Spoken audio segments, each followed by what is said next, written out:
attempted to, like a lot of black people in America, and a lot of black people that didn't just kind of join the club, so to speak, and just kind of go along with what anything that the Obama administration kind of put out, simply because there was this overall feeling about Obama in the black neighborhood as though he's the second coming of Jesus Christ. And we know that's not true. So whether it's Obamacare, gun control, abortion, the bailouts, or whatever it was pertaining to, a lot of people just went along with it without looking into it. And I think that's the first mistake that we make, simply because we need to look at the agenda as opposed to the individual. There's a beautiful picture that depicts the bird of freedom, the eagle, which represents America, flying high and soaring over all the other lands and governments and systems that are set up. Why do they use the phoenix, or why do they use the eagle? Simply because the eagle flies the highest. That particular science was stolen from ancient Kemet, but nonetheless, the Democrat and Republican Party are two wings of the same damn bird. So when we get into this particular discussion about Democrats wanting this and controlling that, and Republicans not agreeing to this and controlling the House and this kind of thing, we have to understand something, that it's the same people that control both parties. So when we talk about the Hegelian dialectic principle, of course you have the Reds, the Republican Party, and the Blues, which is the Democratic Party, and no one even talks above a whisper when it talks about interjecting and creating a third party which can balance out the two. Both of those particular parties are controlled by the same people. And if you do not understand anything about this particular talk today, understand that the same people control both parties. And we need to understand that from this point moving forward.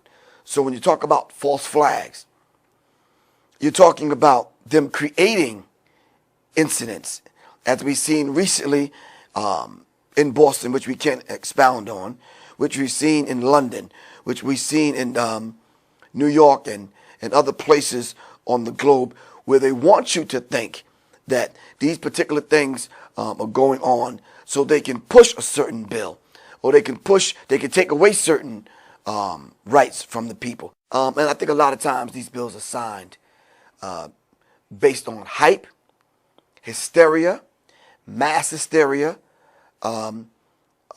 created and put out there and fostered by the same people that are trying to take the rights away. So when you're talking about an incident going down, we have to look not only at the incident, but what's going on behind the incident, and what bill are they trying to pass, what particular law that they're trying to sign in, and then what rights are at stake that they're taking and continue to take from the American people. Well, you know something, I think a lot of people have called me and asked me about sovereignty, and the way I understand it, I only kind of answer that question as it relates to the whole 30 to 60 million of us becoming a sovereign country within inside of America, unless some African government is going to cough up some land. You understand what I'm saying? You as an individual becoming sovereign and fighting these people downtown and filing some paperwork with the same people that got you in this situation in the first place is ridiculous. Ask the Native American how many times he filed some paperwork downtown with the treaties that he signed with these people. It ain't gonna happen. If they were already living on land that they owned, right? Then what happened? I thought they were already sovereign. I'm talking about the treaties that the Native Americans, all of the 200 tribes, the treaties that they signed with this government, were they respected? Of course not. Okay, and then what makes you think yours is going to be respected downtown? Obama's not setting aside a certain particular set aside for black people in reference to Obamacare. It's going to affect all of us. And some of the same ones with the lip service are the same ones that claim themselves to be good, red-blooded Americans. And this thing is sad. So what I did for you, specifically for you, is I pulled up all of the things that Barack Obama promised that he never kept. And this is not a document coming from Professor Griff. We'll talk about who it comes from in a minute. Did Barack H. Obama deliver on his promises? Broken promise number one, sunlight before signing, which we talked about earlier. When Obama campaigned for the Democratic presidential nomination in Manchester, New Hampshire on June 22nd, 2007, he announced his sunlight before signing promise. When there is a bill that ends up on my desk as the president, you, the public, will have 5 days to look online and find out what's in it before I sign it, he said. Now, let's look into some of the bills that he has passed. Did you, as red-blooded Americans, get to look at NDAA? Come on, man. I'm laughing inside while I'm saying this because you sound like a hypocritical idiot. You want to come at Professor Griff. All right, you want to blast Alex Jones and other people. You want to confront the info warriors and the infomaniacs. But we know what we talk about because we have documented proof. That's the first promise that he broke. So you talk to me about stop and frisk and what that madness is about. Talk to me about Homeland Security. Talk to me about the TSA and what's going to go down at all of the airports. Talk to me. Anyway, too often bills are rushed through Congress and to the president before the public has the opportunity to review them. As president, Obama will not sign any non-emergency bill without giving the American public an opportunity to review and comment on the White House website for 5 days. What 5 days did I get to look at NDAA? Come on, talk to me. I don't hear nobody talking. But anyway, broken promise number two, capital gain tax elimination. According to the comprehensive tax plan released during his campaign, Obama promised to eliminate capital gains taxes for small businesses. I have a small business, which is taxed to the hilt. You have small businesses that we can barely keep simply because multinational corporations are given set-asides and tax-free this and tax-free that and loopholes in the way out. Not you, the small businessman. So when we talk about gun control and controlling guns, and then we mention Walmart, and Walmart is brought into the conversations, all of a sudden we have to talk about these set-asides and someone that's there on the Hill representing Walmart. Who is on the Hill talking and speaking for you, the small businessman and woman? Nobody. Broken promise number three, new American job tax credit. Come on, need I talk about that? I can't afford to be taxed $3,000 a year as a small businessman. I'm the one that needs to set aside in the loopholes. I'm the one that needs someone on the Hill speaking in reference in my behalf. You understand what I'm saying? If a company that currently has 10 U.S. employees increases its domestic full-time employment to 20 employees, this company would get a $3,000 tax credit. Well, I can't afford 20 employees. Obama's promise was never included in the stimulus package. Broken promise number four, hiatus on the 401k penalties. Many unemployed and financially strapped Americans have considered early withdrawals on 401k and retirement accounts to survive the current recession. You see how you're being squeezed? You're being wrung the out and hung to dry because you're having to tap in to the savings that you've saved all your life and the hard work that you've put in working from sun up to sundown. Can't see morning to can't see evening. You go to work, it's dark. You come home from work, it's dark. You're working to the bone, man. To now having to tap into your 401k and your retirement and your savings just to survive the recession? Come on, man. All of the broken promises, man. I don't want to go out on a date with America and you promising something at the end of the night that you know I'm not going to get. Stroking my ego and stroking a few other things. Are you following me? If you're not going to come across and you're not going to come through, then don't make me the promise. And he's promised a whole lot of things to black America. And I'm telling you, man, go take these damn cameras to the hood and interview the average black person on the street about Barack Obama. And they'll say Barack Obama's made a whole bunch of promises that he's not going to keep. You got some of that yesterday when we was in the car. I was getting unscrupulous phone calls from men and women. And they said they don't buy into the Barack Obama hype. Picture. Don't believe the hype. Anyway, broken promise number 5. No jobs for the lobbyists. All these people that get together and create these lobbies, and they go and they put their monies and their resources and their energy behind a particular candidate and a particular bill. These people have invested interests. But why are they the ones getting the jobs? You don't have the job. The little piece of job that you got to string together, 2 or 3 part-time jobs that you have to work to string together a meager existence in America. Please, man. Please, where's Barack Obama taking us? Straight to hell. And you're going to be on the way to hell, you're going to be hungry going there because you don't have enough money in reference to your paycheck to put together enough money to feed your family. Let me tell you something. There's more black people in America than there are some countries. So what's wrong with us being sovereign? See, we have to take the responsibility of carving out our own destiny. Then and only then, I think, will this government respect us. Do you remember the Occupy movement?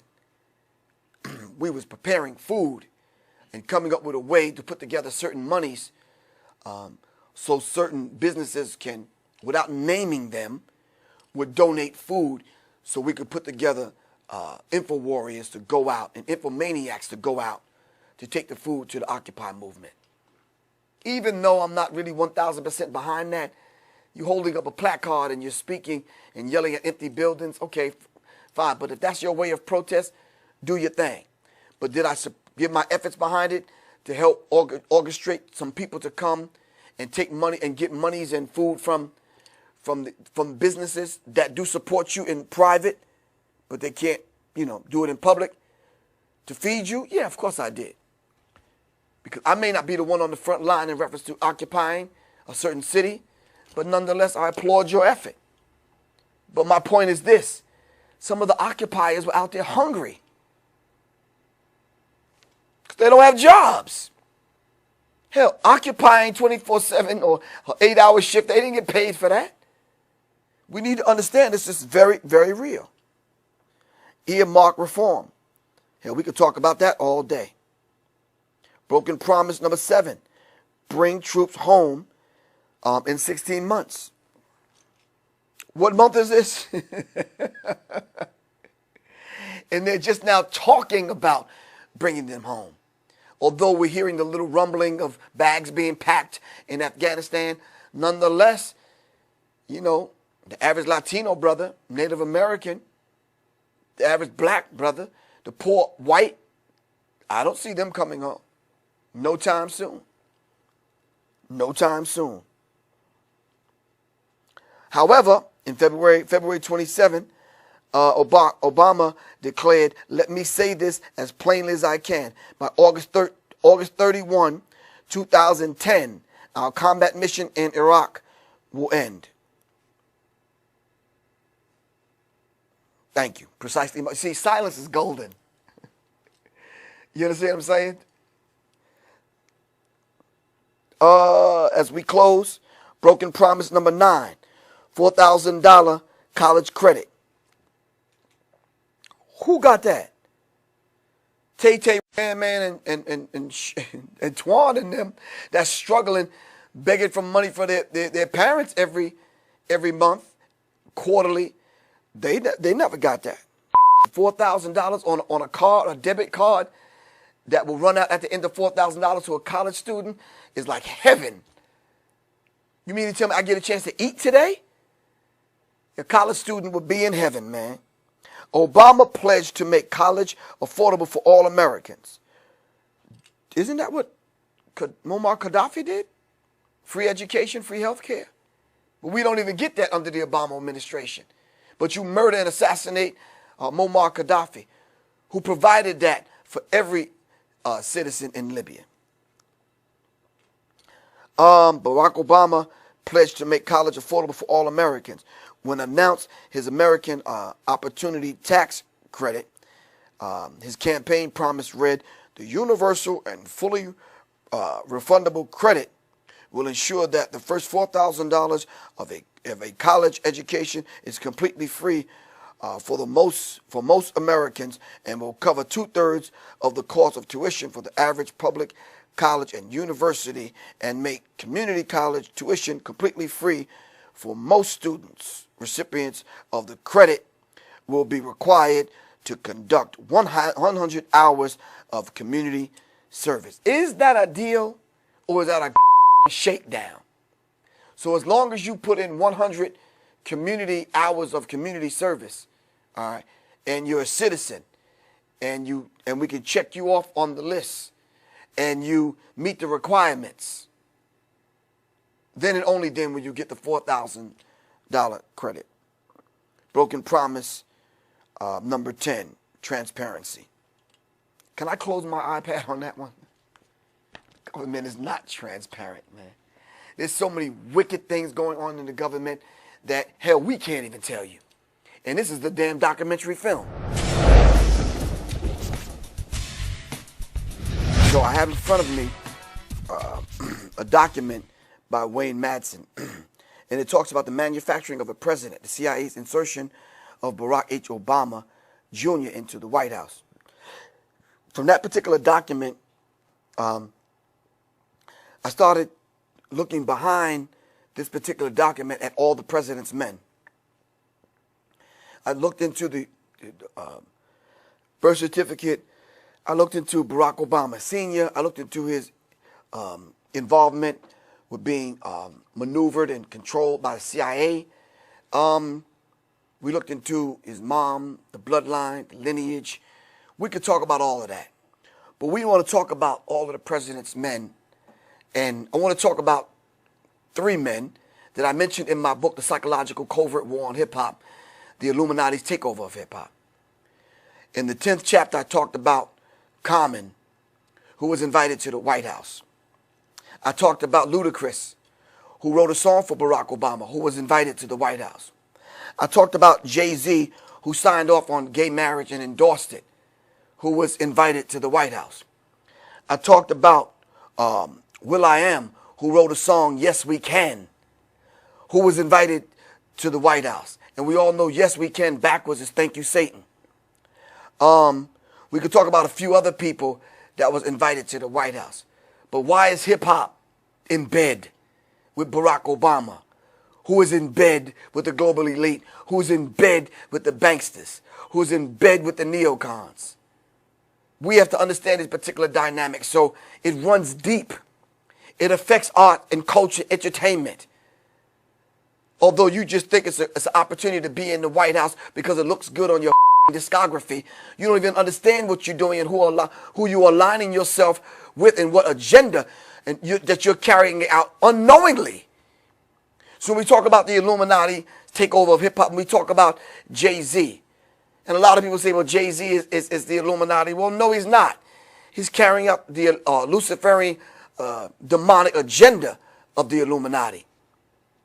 And then we say, well, what's Barack Obama's affiliation and association with the Illuminists and the Illuminati?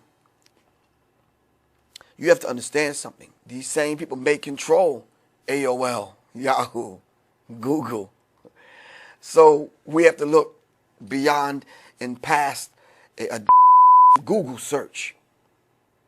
We have to cross-reference. We have to connect the dots. We have to go out on the streets and get and have conversations with the average person. So let's look at all of the president's men. Those are just a few of them dealing with arts, culture, and entertainment, dealing with the Illuminati. Let's look at a few other ones. Adolfo Nicholas, who was the 30th Superior General, Society of Jesus, which they affectionately call him the Black Pope. No, not the Black Pope, but the Black Pope. Not the one that they come to the Vatican and kiss the ring. The one that's really running things, the Black Pope. Not the one that they parade in front of you. I'm talking about the Black Pope. Go do your research. George Soros, a member of the Council on Foreign Relations, member of the Carlyle Group, multi-billionaire, major stockholder in Halliburton, Hungarian ancestry, socialist communist financial backer of Barack H. Obama, friend of Rupert Murdoch. All right? We need to understand these particular people and who they are and what role do they play in installing a president into the White House. Rupert Murdoch, a member of Council on Foreign Relations, a member of the Knights of St. Gregory, an international media mogul, owner of Fox News, friend of George Soros. A cult, listen now, here's the line, I don't want this to get past you or by you. An occult protector of Barack Hussein Obama. You didn't hear what I said. The term occult is not that bad. Occult simply means hidden. But when it comes to these people, they speak a language far beyond your comprehension. Because they talk in terms of black and white magic. And you use occultic, linguistic kind of terms that you may not be privy to. Or you may not understand. For example, George Bush II, Jr., when he spoke for 8 years, you barely understood anything George Bush Jr. said because he stumbled through his words. But the phrases and the phraseology and the way he pronounced certain words, put in certain phrases along with other phrases. It's called doublespeak. The term is called doublespeak. And you can do the research. Dig up Stephen Jacobson, Mind Control in America, backwards masking and doublespeak. George Bush Jr. was good at this. So you could be listening to a speech and you could scratch your head at the end of 30 minutes or 90 minutes. You say, what the hell did he talk about? But he got his message over to the people that he was speaking to because he wasn't speaking to you. Joseph R. Biden. Who the is this character? And where do they drag this character out of the woodworks? From Delaware. We don't even go to Delaware. Stop lying. You don't go to Delaware. You go right past Delaware on your way to Philly. Right or wrong. You don't even, there's nothing to stop in Delaware about or for. The credit card companies are there in Delaware, right or wrong. DuPont and some of the other multinational corporations. You don't even stop in Delaware. You don't know one in Delaware. So they drag this character out of Delaware. I never heard of this character. But Joseph R. Biden, a papal knight, Jesuit temporal, these words I can't even pronounce, because he belongs to this elite club, that are controlled by the Jesuits. And we need to understand that this is one of the ones that are sitting next to Barack Obama to make sure Barack Obama carries out the agenda. The damn vice president. The vice president of what? The presidency is a corporation, man. And we need to understand that Barack Obama sits as the president of a corporation, which are controlled by corporations. Joe Biden just sits as vice president of that same corporation. Promoter of the Council on Foreign Relations. His honorary degrees from the Jesuit University of Scranton in Scranton, Pennsylvania. That's another ungodly place. You been to Scranton? Thank you. Precisely my point. Precisely my point. You have no clue. Who the even lives in Scranton? What the do they do there? Anyway. Now, this may resonate with hip-hop artists, and I don't know if you can see this. Are they big pimping or are they just popping collars? So we need to understand these particular dynamics. And who are these people that Barack Obama has to go and kiss the ring and answer to? So when it talks about issues that affect the American people, I don't care if it's preparedness, I don't care if it's stocking up food, Barack Obama is controlled, bought, and paid for. So when you talk about gun control, the question here is it about guns or is it about control? We need to understand that. So those are some of the president's men. Now, if we could just kind of have a fireside chat about some other things, we can kind of dive into some of these things that Barack Obama has to say and do to keep the agenda and the machine fueled, well-oiled. And we need to understand it because we already talked about the media. We talked about the corporations. We talked about all the president's men. We talked about Barack Obama's agenda and his influence dealing with hip-hop artists to deal with arts and culture. Because I'm telling you, the masses of the people that have voted for Barack Obama was groomed well via MTV, BET, and some of the multinational corporations that influence entertainment, arts, and culture. And don't you ever damn think that MTV, VH1, and all of the other alphabet boys are not in cahoots and in bed with Barack Obama and those that control the media to carry out the agenda. That's how they carry out the agenda. From unsuspecting masses of the people who carry out the agenda unknowingly. We need to understand that. I know a half a dozen people right now languishing in prison behind this sovereignty stuff. A friend of mine told me yesterday while we was walking, he said it's probably some dudes up in prison with a whole bunch of time on their hands figuring out this paperwork. How do we climb out of this proverbial bag that we're in? Together. One mind, one spirit, one voice, one agenda, and if everyone is saying the exact same thing, they have no other choice. If Alex Jones is saying the same thing Professor Griff from Public Enemy is saying, you guys are saying the same thing, rappers are saying the same thing, politicians who are not afraid, who stand up and speak for what they truly believe in, if you truly believe in the Second Amendment, then they have no other choice but to say, you know something, we have to sit and listen. And then we have to have someone in those offices, in the political arenas, that can actually speak for the masses of the people, both black and white and every color in between. Do we have that? No, the sellout cowards that are there as politicians up on the Hill and in the White House, that they won't utter a word to speak for the masses of the people. So then I ask the question to you, what the is democracy about? I posed a question on the internet. Does democracy work? And if it does, show me on what part of the planet it works. If democracy works, then why does America kill our leaders? So the whole idea of this war on terrorism is spreading democracy. Out of here. People in Libya don't want democracy. Unless the media, multi-ethnic destruction in America, forces it on the people. And they want to convince you to believe that you want democracy in Libya. I'm trying to state some obvious facts that those that are watching this particular DVD, be it on YouTube, on smart phones for dumb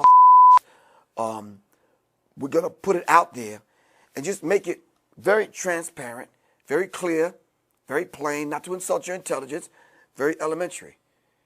And if you have a problem with the black on my face, then just mute, put a cover over the screen and just turn the volume up so you can hear what I'm saying. I don't have a problem with it, so I'm sure you shouldn't. Truth is truth regardless. Are you following me? Can you imagine all of us in this room get caught in the spider web and I'm the only one that the spider chooses to eat? No, we all in this together. You understand what I'm saying? one of Wesley Snipes' movie. I forget which one it was. One of the characters said, you know, CMB, the Cash Money Brothers, we all we got. So y'all better get used to the idea. We're going to have to lock arms and get in sync with those of us that just don't necessarily look like us. Get used to it. The war is on, man. You understand what I'm saying? So when I turn to a brother of mine like Alex Jones, without looking back, if I say, look, bro, pass the ammo, then pass the ammo. And you can't deny the fact that Alex Jones at Infowars.com, Prison Planet, or whatever entity it is, did he not pass the ammo? Yes, look at what we have here. Corporatism, a system of control designed by the monopoly men of the global elite. Now, this wasn't written by Professor Griff. And it talks about 47 million Americans are now on food stamps in the middle class. It talks about how China is in creating these particular robots that are taking over the jobs, not in China, in America. So when we go into false flags, as we talked about earlier, we talk about the United States, the U.S., and there's a difference between the U.S. and the USA. Google U.S. versus the USA, and you call me and tell me what you come up with. Anyway, this document here says U.S. and Al-Qaeda, which we know Al-Qaeda was something manufactured and made up by the CIA as the boogeyman. And there's always has to be a boogeyman. With every president that sits in the seat, there always has to be a boogeyman that they're fighting. Well, we need to figure out who's the boogeyman for Barack H. Obama. This says the best frenemies. Al-Qaeda was created by the CIA. And it's a 20-page document, and it goes into how Barack Obama was groomed by the CIA to do exactly what he's doing. Now, if you see and you look real close, we're going to talk about the media in a minute. If you look real close at what George Bush Jr. set in motion in Eurasia and other places that Zbigniew Brzezinski talked about in his book, you don't see a dime worth of damn difference what George Bush Jr. said in the 8 years of him stumbling through his pregnancy in the White House. You don't see a damn bit of difference than what Barack Obama is doing today. As a matter of fact, it's worse what Barack Obama is doing. Simply because some of those things that Barack Obama should have came into office and eradicated, and undid what George Bush Jr. set in motion, what Barack Obama has done. I heard Dick Gregory say that if you see some of the tricks that the CIA are pulling across the global landscape, shit, that gonna make Hitler blush. It's ridiculous. The mass murders that are going on to establish democracy in these places. And then when it comes to the media, listen, don't get me wrong. I'm not talking about those sincere, real, hardworking photojournalists and journalists like you guys that are out there getting the real story and the story that's behind the scenes. But we rarely hear from you guys on a global scale, on a sound bite that's put on repeat on CNN every 10 minutes, that's playing through the earphones and on people's airport and on people's phones. We rarely get that. We have to create websites, mirror websites, send out information through the phones and through phone apps and this kind of thing to directly reach the people. Gun control. We have to talk about the amendments. Now, just once again, I'm not playing the race card. When we talk about the Constitution or Constitution of the United States of America, you have to understand it means something different to white Europeans as it means to black people. The reason why we call ourselves Public Enemy.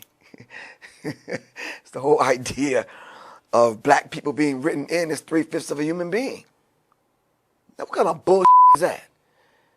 I mean, the tape is rolling, but we just speaking, having a fireside chat right now. How in the hell can I respect the Constitution that wrote me in as subhuman? So then when we go look at the Constitution, we can honestly say that a pig, man, an animal is whole pig, 5/5 pig, a snake, a gerbil, a damn fly is a whole fly, a whole cow, a whole pig, 5/5. But when it comes to black people that gave birth to everyone on the planet, and we can debate that, you write black people in as 3/5 of a human being, and then you want to try to amend it as though that's cool? That's like doing a Puffy remix on the Constitution. Out of here. I'm not buying into it. So when we talk about rights, black people have no rights in America because we're not human. We're subhuman. So then when we stand up and speak to these particular things, we're speaking from a different perspective than white people. And we need to understand it. But the beautiful thing I like about what's going on, especially with what Alex Jones is doing, is the fact that all of us are in the same boat. So get used to it, white people. You got to start living like black people have been living. And I'm laughing about it simply because now the gender and the race lines have been blurred now to the point where we're forced to work together. Now you're forced to see it how we see it, and we're forced to see it how you see it. Now what we're going to do? Be ignorant and keep arguing over the race card and the race issue? No. We have to come together on some real issues that affect us all, regardless of your complexion. We have to understand it and understand it from black people, my perspective, and a heartfelt black point of reference. Because if I say I support the Second Amendment, then we move on to the third, fourth, fifth, then it becomes a problem. Because my is going to get caught in a web that wasn't designed for me to get the out of. Okay, let's just be honest and let's talk. After all of it's said and done, we're sovereign, we're over the hill, we don't have to look back, that door's closed. Can I actually hook up with other people that's not my complexion, and we could put something in place where all of us are sovereign and we can have arms and enjoy the rights and the freedoms that everyone else on the planet enjoys? You right, who wouldn't want that? As a human, I would want that. Plain and simple. But we don't have that today in America, now do we? No. Listen, law is only as good as the people enforcing the law. Am I correct? So that if they're not going to support, protect, defend, honor, uphold the very same law that they put in place, what good is it? George Bush Sr. and Jr. on the Constitution. Am I right or wrong? And there's only a handful of people that spoke up. And the majority of them sold the out and took the payoff. Plain and simple. And then the ones that did speak up, the brave white people that did speak up to speak to other white people, because I can't speak to the vast majority of white people. I can do my songs through the Public Enemy medium of hip-hop and music, and a lot of young white people get it. But these old who refuse to give up the whole idea of having black people be inclusive and share the benefit of what the Second Amendment has to offer, out of here. It ain't gonna happen. This is hidden histories of all the president's guns. April 1963, President and General Chester V. Clifton inspect M16 assault weapon. But then it goes down. I'm skipping down now. There's a picture here of President John F. Kennedy, April of 1960. It says, by calling attention to a well-regulated militia the security of the nation and the right of each citizen to keep and bear arms. Our founding fathers recognized the essentially civilian nature of our economy. Although it is extremely unlikely that the fears of the governmental tyranny which gave rise to the Second Amendment will ever be a major danger in our nation, go figure, right?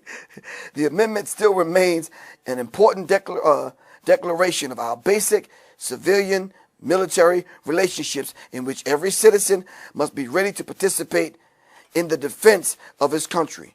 For that reason, I believe that the Second Amendment will always be important. That's John F. Kennedy, April 1960. How important is that particular quote in 2013 as we sit here and as we speak today?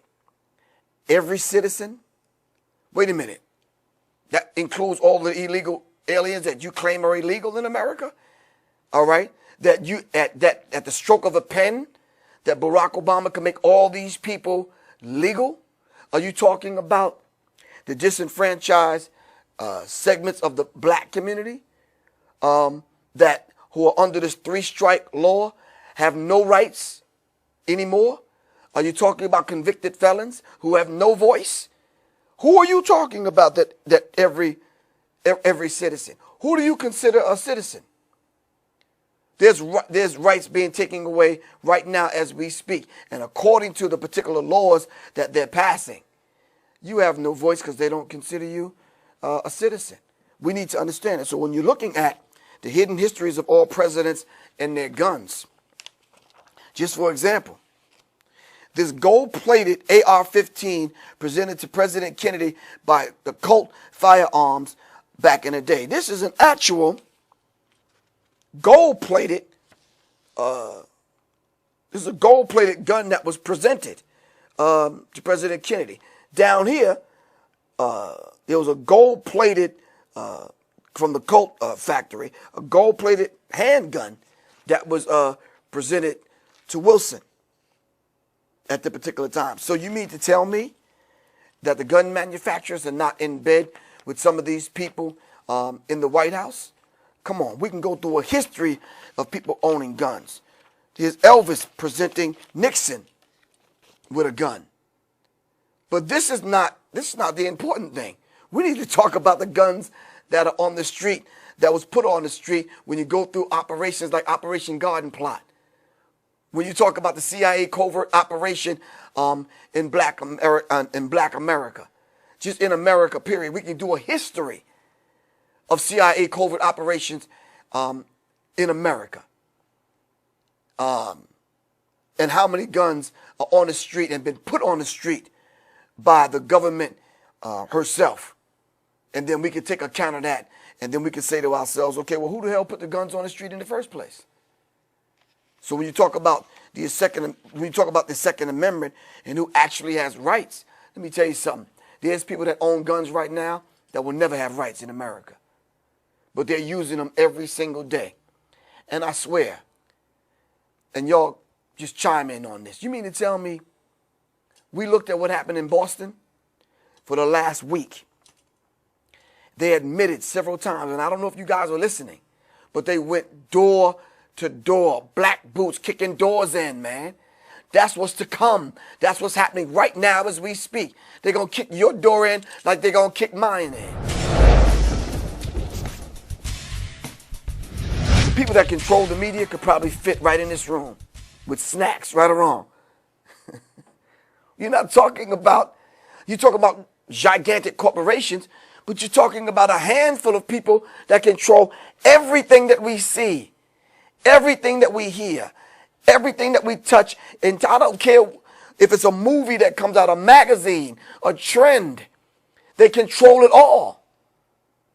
You probably have 0.1% of information that gets out through brave souls and individuals control their own websites and news sources and can extract information and news from around the globe that can effectively reach the masses not the masses, but those select few of the people that want to hear it.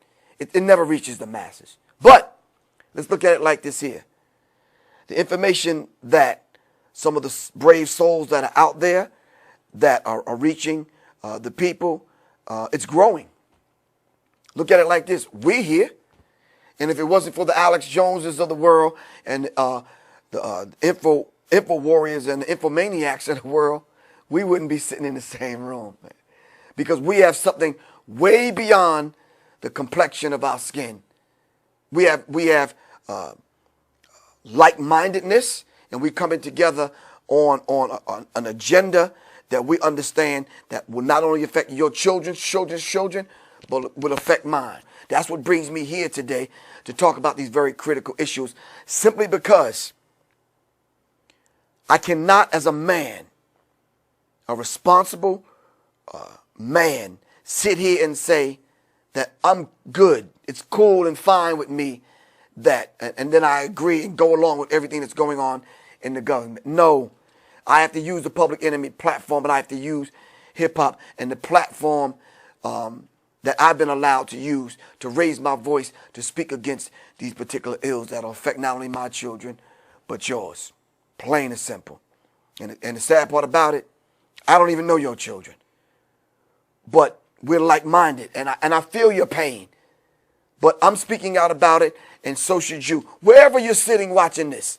But we are not going to allow you to play armchair revolutionary and sit in your living room in the comforts of your own home in front of your 60-inch screen TVs and think that everything's going to be all right while your ass is ordering pizza.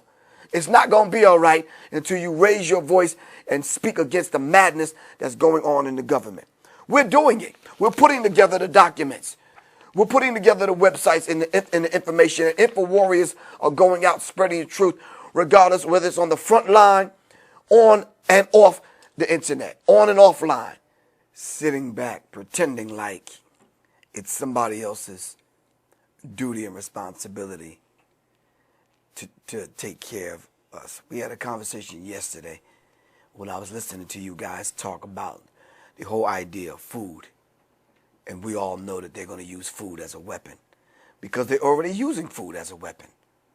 So for those Americans that are sitting back watching this, thinking that you're going to leave it up to somebody else to take care of your basic needs, you better think twice. The government has no intentions on looking out for the masses of people, black, brown, red, yellow, or white. Plain and simple. It's a handful of people that's going to look out for the handful of people. And guess what? You ain't part of the club, man. I think, didn't George Carlin say that? You're not part of the club, plain and simple. You don't have the card. You don't know the handshake. You don't know the code word. And you need to kind of get used to that. Some of you flunkies are in some of these organizations thinking that because you are allowed to sit next to a couple of Congress people and some politicians up at a $100 a plate dinner, you think you're in. You're not in. They're not even going to allow you to clean the floor after the dinner. And you need to understand that. And I'm especially talking to some of these Negroes that are out there that think that everything's just going to be all right. The government is going to take care of feeding your children. What's the estimate of how many people are on welfare now? 47 million? Close to 50 million. That's a lot of people to feed. There's a lot of people to feed, especially when there's 196,940,000 square miles of the planet. Everyone can eat well, but it's not about that. It's the haves, the have-nots, and they're gonna hire mercenaries like Blackwater and other militia and organizations to come in and do their dirty work. You know why? Because they don't want their hands dripping with blood. So we have to understand these particular dynamics, man. And excuse me for speaking this way, but this is just what it is. This is just what it is, man. You're not hearing the ranting of an angry black man. If you resonate with what I'm saying, hell, these documents weren't written by Professor Griff or Chuck D in Public Enemy. These are documents written by concerned white people Do you understand what I'm saying? That are the voice of the voiceless. But we have a voice today. Not doing a commercial for Alex Jones or his crew, but we have voices today that are not afraid to speak up and speak out. Bob Marley said, stand up for your rights, because these people that you have voted in to office are not going to speak up for you. So, 15 deadly corporations. Should we mention them? But these are the ones that put millions, if not billions of dollars into a campaign. And then, after we talk about these 15 corporations, let's truly pull the cover off some of these people that installed Barack H. Obama into the White House. Can we do that for a minute? The 15 deadliest corporations. These corporations, if they were individual human beings, would be locked up for life. Instead, they continue ranking in the big bucks. Human rights abuses, murder, war, eco disasters, and animal exploitation keep these evil companies ranking in the green. Right now, we just want to do a disclaimer for the elderly that are watching this. You might want to just excuse yourself. Those young people that are watching this, you might want to get a barf bag, all right, so that in case you might throw up, because some of these corporations you support every single day. Number one, and not in any particular order, number one is Chevron. Several big oil companies make this list, but Chevron deserves a special place in hell. Between 1972 and 1993, Chevron, then Texaco, discharged 18 billion gallons of toxic water into the rainforest. Did you hear what I said? 18 billion. That's Chevron. You go get the document and read it for yourself. We don't have time to go in depth into the particular document. Second company, which sends chills up my spine, because this is one of the reasons why they wanted to shut Professor Griff down. This is one of the reasons I got poisoned. This is one of the reasons I got shot at. This is one of the reasons why I got ejected out of Public Enemy back in the day. Second company is De Beers. Diamonds are a girl's best friend. I think it's not, unless she lives in the Ivory Coast. Blood or conflict diamonds are the name given to minerals purchased from insurgencies in war-torn countries. Prior to 2000, when the UN finally took a standard against practices and the practice of De Beers was knowingly funding violent guerrilla movements. We have to understand this particular dynamic. With its diamond purchases in Botswana, De Beers has been blamed for clearing of land to be mined for diamonds, all right, including the forcible removal of indigenous peoples throughout these particular lands. That's company number two. We're not going to cover them all. Tyson Food Company. Shameful animal abuses by Tyson Food Company. Smith & Wesson. Not the rap group Smith & Wesson, but the gun company Smith & Wesson. Now let me ask y'all something at this point. Do you own a gun? Do you own a Smith & Wesson? So we have to understand who we're supporting, all right, and who we're aligning ourselves with unknowingly. Smith & Wesson, at the largest manufacturer of handguns and submachine guns in the U.S., Smith & Wesson is indirectly responsible for unaccountable shooting deaths. We don't need to mention all of the deaths. But my thing is, we're not saying shut Smith & Wesson down. We're just saying when the table of accountability is prepared, call Smith & Wesson. You got Smith & Wesson's phone number? No. We're going to call Smith & Wesson to be accountable. All right, but listen, because we can't begin to have the conversation without having Smith & Wesson at the table. And then bring some free guns while you add a Smith & Wesson. I need a new one. Because I'm not waiting for the government to defend me. Philip Morris. Need we have that conversation? Philip Morris is the largest manufacturer of cigarettes in the United States. Cigarettes are known to cause cancer in smokers, and as well as birth defects in unborn children if the mother smokes while pregnant. Cigarette smoke contains 43 known carcinogens, and over 4,000 chemicals. Need we go on? Philip Morris. We talk about the 15 deadliest corporations. And then we're going to sum it up with how many of these corporations are in bed with Barack Obama. Wait, don't get scared and change the channel. Don't get afraid and turn it off and eject the DVD. Don't go to another YouTube station or YouTube channel. Just sit tight. 6, Halliburton. Any corporation that has Dick Cheney as a CEO has got to be evil. All right? That's Halliburton. Coca-Cola, who have admitted recently in undocumented documents, have stated that they're still using cocaine in their formula to make Coca-Cola products. Stop it. Your ass is hooked. As a matter of fact, right now, your ass is probably sipping a Coke right now. Tell me I'm lying. No, don't try to hide it. Some of us can't go to a day without having a Coke and a smile. Anyway, number 8. Did I say Pfizer was number 8? Let me tell you something. Just the whole pharmaceutical companies, lock, stock, and barrel, the whole barrel of them. We're going to have to invite them when we prepare the table of accountability. Because the amount of drugs, what was the name of that movie that went out about the pharmaceutical companies in Africa? The Constant Gardener. Very well, very good movie, which talks about the pharmaceutical companies and the fact that when they don't use those particular drugs that are passed by the FDA, which are controlled by these people. Monsanto's controls the FDA. Monsanto's have bent the FDA over the desk and doing the FDA. Are you following me? So we can't rely on their regulations to control what goes into the to the system and to the discussion of what goes into the food in America. Those 5 or 6 companies that Barack Obama is in bed with, the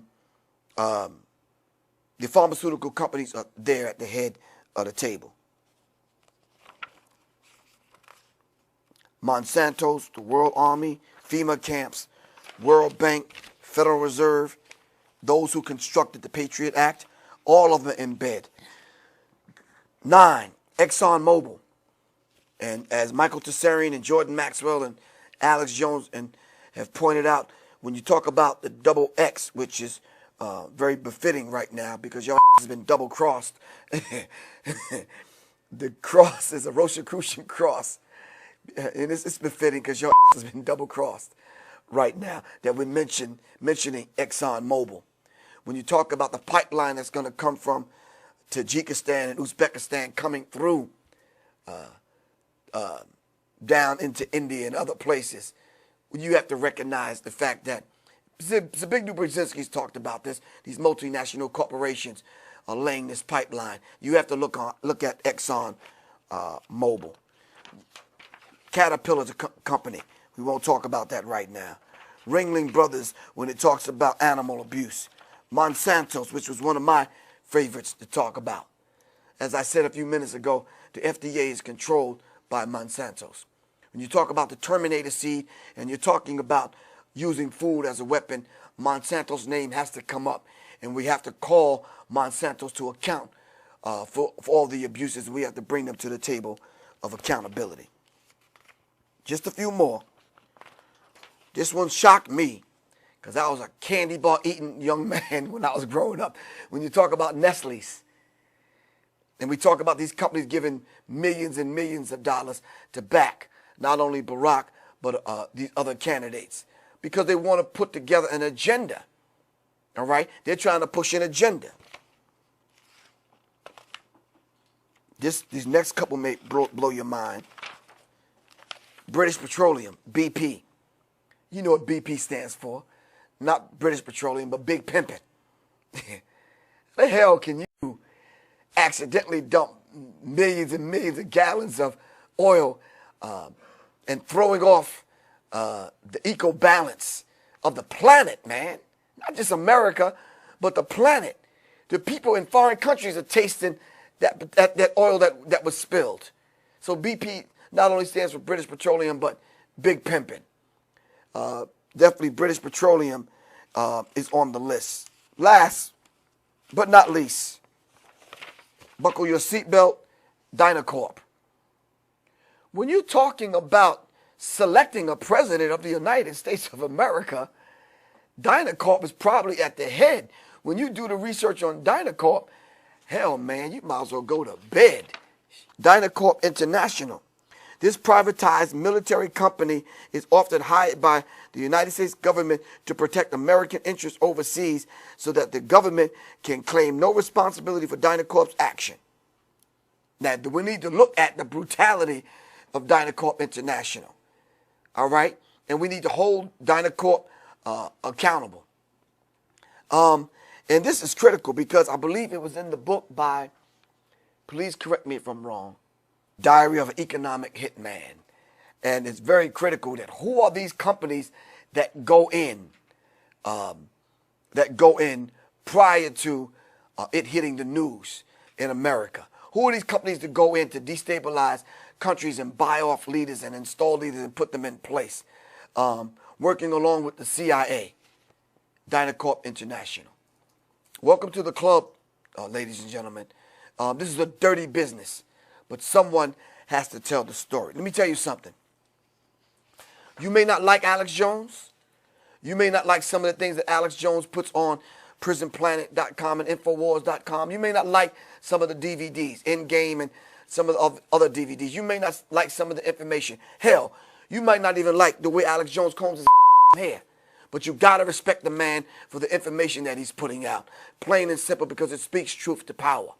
And if you that kind of coward and that kind of individual that cannot at least say, you know something, the man is sticking to what he believes and sticking to the information. All right? We have to respect the fact that the man is holding true to speaking truth to power. All right? Let's understand that. 15 deadliest corporations, hidden histories of guns and presidents. Not only that, the USA created, Al-Qaeda created by the CIA, and corporatism. Corporatism, a system of control designed by the monopoly of men that call themselves the global elite. Wake up, America. Stop being sheeple. All right? Stop falling for the machinations and that they sell us because it has a cute little tune to it and funny looking colors with dancing girls. Or with an idiot ass rapper and a hip hop song and a rap song attached to it. Stop falling for these particular tricks coming from the Obama administration. Be well informed Americans. Be well informed individuals. Know and understand and look at every bill and every law that is passed. Because if you don't, you could be quietly signing on to something and signing something into law that will affect not only you, but your children's children's children. This is Professor Griff. I'm the Minister of Information, Public Enemy. And now that we've been inducted into the Rock and Roll Hall of Fame, it's best that we use that platform and use music as a gift that we've been given to speak truth to power. Music is a universal language. And if we don't use this particular platform to speak truth to power, then what good is the award? Are you following me? Thank you all very much for listening to me. As I always say, revolution is not an event, it's a process. I'm one of those info warriors. I'm one of those infomaniacs. All right? So fine-tuned and raise the vibrational pitch of your thinking, and let's stay in sync with one another. Like minds, like mine. I'm going to say that again. Souls that can spark other souls that are like mine, like mine. Peace. This is Professor Griff. I'm out.